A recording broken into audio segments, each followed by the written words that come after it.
The kli is a Hebrew word, a recipient.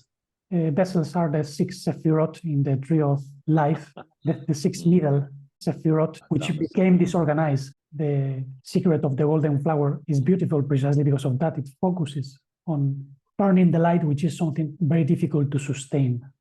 Until you reach that point, pathlessness or omnipresent truth, there is a way. Blowing my socks off, man.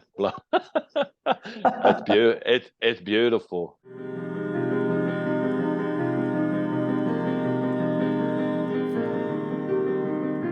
The kli is a Hebrew word, a recipient. Or what is the other word? Vessel. Vasija. It's a vessel. Yeah. It's Vessel. a place where you put something to keep it. Yeah. You and me and Fernando, we are vessels. In John 2:6, you'll find the passage on the six vessels to put water. That's a symbol, because the six vessels are the six sephirot in the tree of life, the six middle sephirot, which became disorganized. Adam is represented by the Vav, the letter Vav, which has a value of 6. So those six vessels are the emotional vessels. And within ourselves, we have Chesed, which is the vessel of mercy. Some people don't have it filled with mercy. They have this vessel filled with self-indulgence or dispersion because it's an expansive vessel. Then there is Geburah, the vessel of force. But some people fill it with a struggle or self-defense mechanisms instead of using the self-discipline or force to focus yourself. Then there is the vessel of the heart, Tiferet, the beauty. Most people have this vessel filled with victimism or self-compassion. Poor of me, I am a slave of the world. I have to ask help to an external God or to a political system.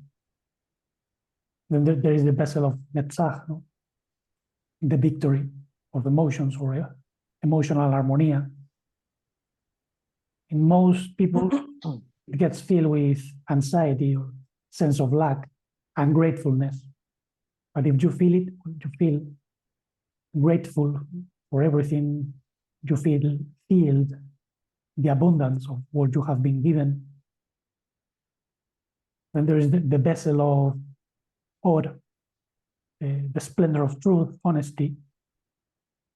What's the opposite? Well, fill it with strange theories, complications, self-deception, lack of honesty, and the vessel of Yesod, the foundation, the vital energy.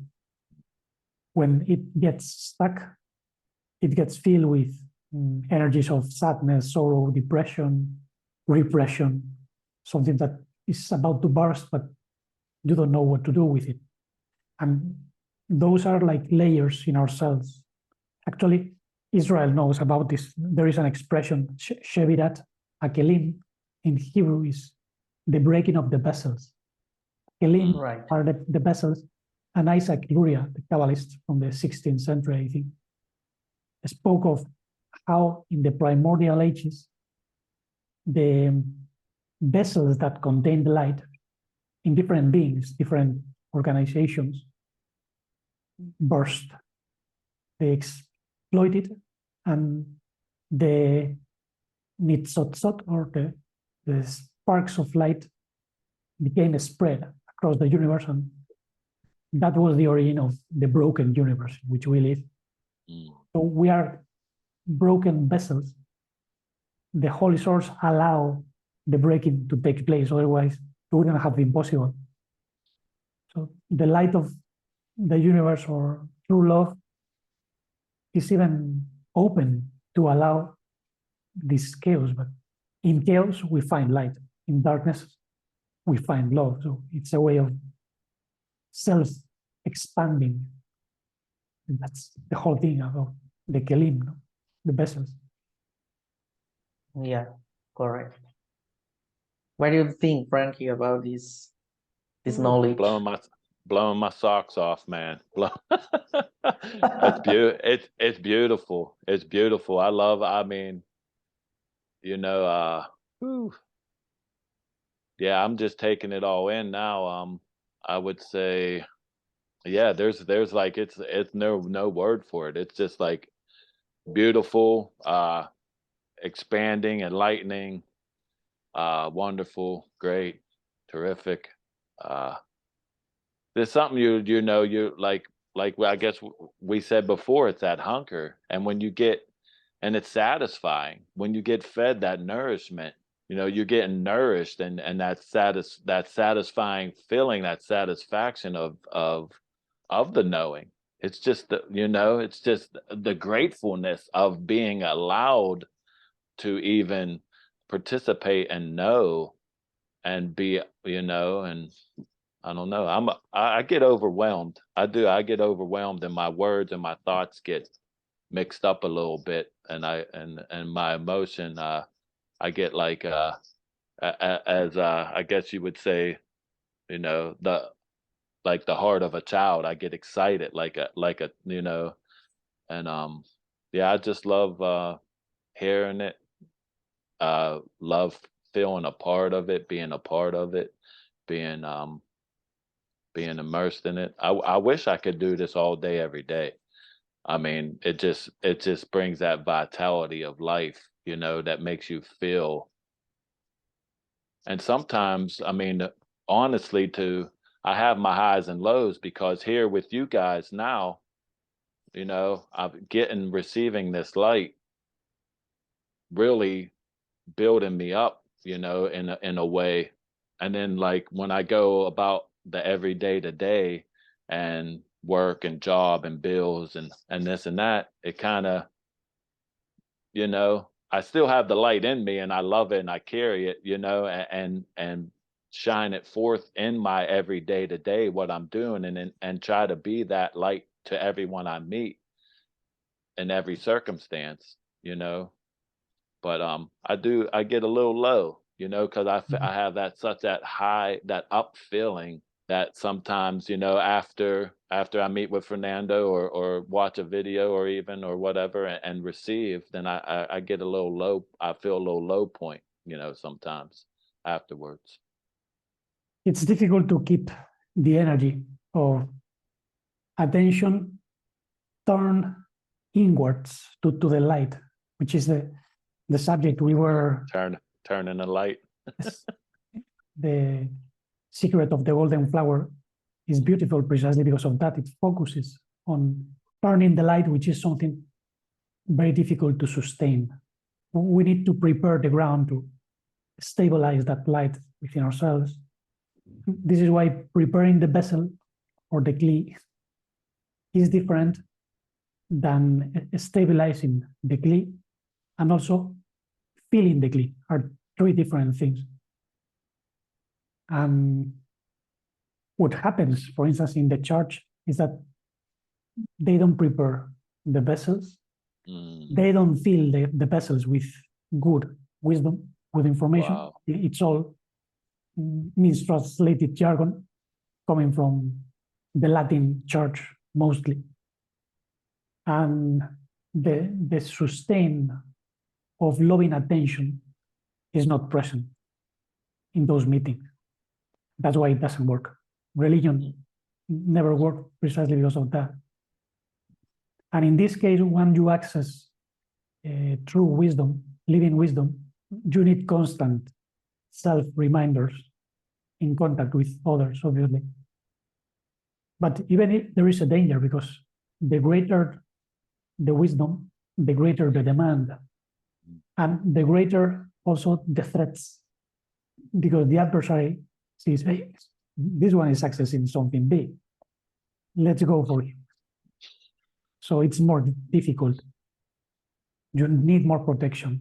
You need more steadiness and holistic understanding. And I've met many people from different parts of the world here, through meetings on the internet, or even in other countries, or in present meetings. And I always see certain self-beliefs or programs that people have end up being an obstacle against receiving the true light. Even if they get together to work, they fall back into the old ways of establishing a system or thinking of spiritual evolution without knowing that preparing the ground means emptying the vessel or cleaning it from the inside, taking all the leaves or mud and then filling it with good wine. If the wine is old or rotten, it doesn't work. We have to turn water into wine, as the master in the weddings of Canaan. Canaan is the land of the body and the emotion.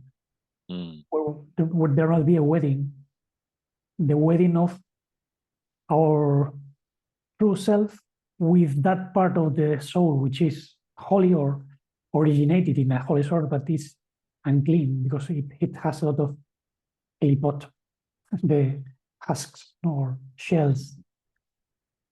And this union inside is an alchemical process. Carl Gustav Jung realized is the union of anima and animus, the conjunctio, as it is known in alchemy. I wrote an article about that in the blog, summarizing all the steps. And to me, it was an epiphany to realize that these stages had been taking place for many years, but I didn't realize what they were because I didn't understand it. And there is a great problem that when you find something that you don't understand and you let it go or you forget about it, you miss an opportunity to access something deeper. This is why it's so important to see things holistically or have an overview, which is not always easy if you just access the information that comes from one tradition or the information that comes from you. As some people say, no, forget about traditions, forget about the external world, everything is inside. When they just trust in the inside, what they find is chaos. What inside are you going to trust if you are a mess? You must clean the vessel, you must polish the heart. There have been true traditions of inner discovery that have been doing that for ages, thousands of years. So it's worth listening to what other workers and walkers have to say. This is the true love. The opposite is pride. Yes. Even great teachers like Krishnamurti or radical teachers of that sort fall into that trap. He said, the truth is a pathless land. Okay, well, that can be understood in a sense, but until you reach that point of pathlessness or omnipresent truth, there is a way. And for each one is different. Yes, the inner world or our inner world is the most important. But when the majority of people that heard this word, what happened with the inner world inside of me? I don't know what is inside of me. And sometimes when people try to see a inner world, scared because looking for light, but maybe find out, I don't know, darkness and confusion and stress, and you have a inner world, the other people have an inner world, but what is the truly inner world? That's wonderful.